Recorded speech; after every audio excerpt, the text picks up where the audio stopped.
We never.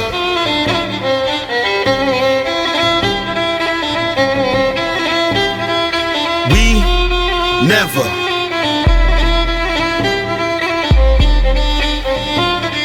We never. We never got the 40 acres that our ancestors earned. And we don't own these blocks, so these bitches can burn till a skyscraper fits into an urn. Fire purifies, and the streets is contaminated with lies. Obviously, destruction is the only way you motherfuckers learn. So my niggas, go burn, go loot. Let the fire teach police how to ask questions before they shoot. Let the flames lecture the difference between a gang and a group. Black youth are tired of hands up, don't shoot. Tired of tears burning through their eyes. America is sick. You have to have fire to cauterize. You have to have fire to cauterize. You have to have fire.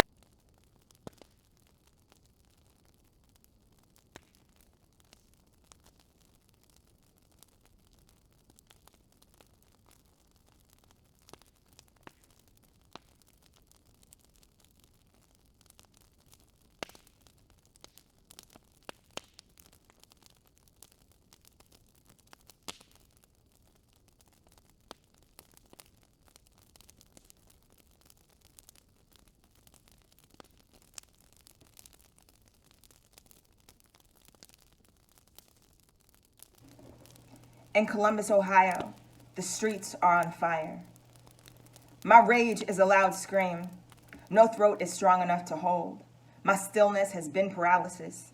Everything in my body went numb, unable to move, march, mobilize, or mumble. All the trauma triggered the personal trauma, and all the words became a swollen fist in my chest. And I mourn every black death at once. Ahmaud, Breonna, George, Tyree, Henry, too many names to name. Every body is a hashtag. Every hashtag is a body, a life, a parent, and a friend. All the people in my neighborhood that never made the news. The houses that were set on fire. The crack houses I lived next to. And Butch, and Elliot, and Chanel, who were victims of a system that swallowed them whole. How do you choose life when life chokes the life out of you and we still can't breathe?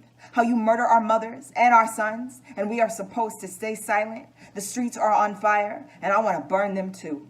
Want to burn down every institution, and so they shout that people who look like me have a right to live. Every microaggression, from white coworker, from touching my hair, to ignorant comment, to saying I slammed the door when I didn't, to saying I was arguing when I wasn't, to telling me I'm too incapable for the promotion, but giving it to the white girl with less tenure and less education than me, and then telling me to take on half of the workload that she can no longer handle from said promotion, to her shouting rednecks lives matter and laughing, to telling me youth are out here killing each other, to lies and more lies, to white tears and more tears, to always the protection of the white woman, to always forgetting about the black woman, to leaving the organization because my black life can no longer take the weight, to leaving jobs so that I could save my black mind because the stress is too much, because violence begets violence, and the ghettos we love are the ghettos you created, and the bullets still fly, and the bullets still rang, and the bullets still got caught in my grandmother's hair and skull, and because my daddy never healed, and because his mind, and because my mama worked so hard, because horrible food and all stress, and because cancer, and because she was no more, and because now I'm still trying to pick up the pieces with my 3 degrees and all my teeth showing, and yet still you remind me that my black life is nothing, meaningless, because you kill our sons and our fathers, you kill our mothers and our daughters, and you stand there, and because the streets are on fire, the streets are on fire, and because you won't even think about the infrastructure of your building or whose bones you crushed to build it until the whole thing burns, until the truth is shattered glass in your mouth and the whole thing burns into smoke and exhale from my mouth. And yes, this too is a protest. I saw my father today. I fell asleep to the sound of my niece's laughter. I took a nap in the middle of the day and dreamed about Marshawn.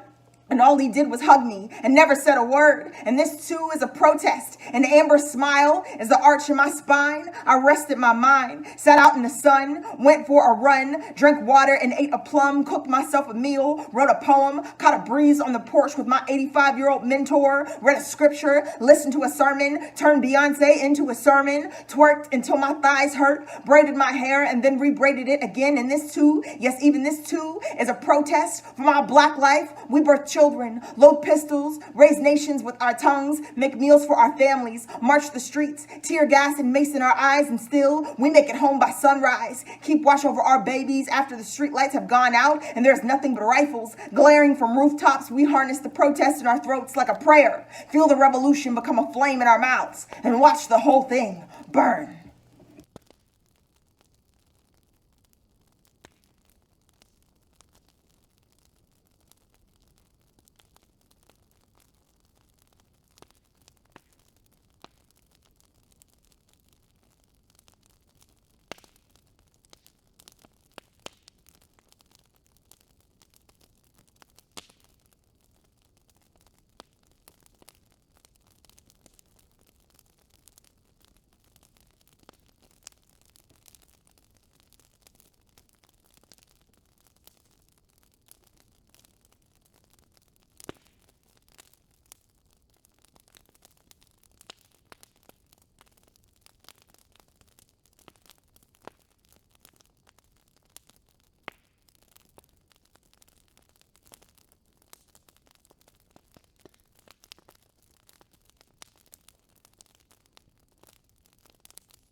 Trying to keep thanking the Lord to get on board. We wasn't worried about no baggage, figured a ticket wouldn't do. Here we are looking around, still trying to see it through. Listen to the sound of the masses, how they're shouting, marching and singing, tear gas still in my eyes.